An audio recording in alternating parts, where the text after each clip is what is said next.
যে আল্লাহ হযরতে আব্দুল্লাহ ইবনে আব্বাস রাদিয়াল্লাহু তাআলা আনহু থেকে বর্ণিত যে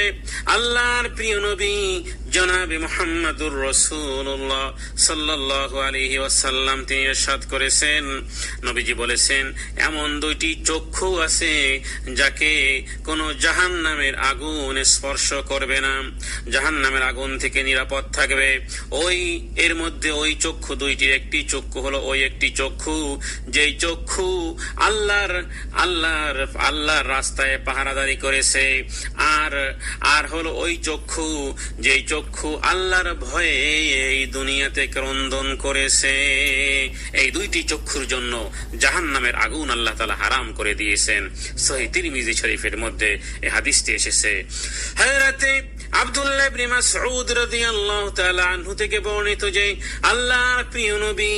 জনাবে মুহাম্মদুর রাসূলুল্লাহ সাল্লাল্লাহু আলাইহি ওয়াসাল্লাম ইরশাদ করেছেন, কোন মুমিন বান্দার চক্ষু হইতে যখন আল্লাহর ভয়ে অশ্রু বিগলিত হয়, যদিও সেই অশ্রু এত অল্প পরিমাণে হয় যে মাছির মাথা যতটুকু সামান্য মাছির মাথা বরাবর যদি তার চোখের পানি হোক না কেন, এবং উক্ত অশ্রু যদি তার চেহারায় বিগলিত হয়, তাহলে আল্লাহ তাআলা উক্ত চোখের পানির বিনিময়ে আল্লাহ রাব্বুল আলামিন জাহান্নামের আগুনকে ওই ব্যক্তির জন্য হারাম করে দিবেন, যা ইবনে মাজাহ এবং বাইহাকী শরীফের মধ্যে হাদিসের মধ্যে এসেছে। আল্লাহর প্রিয়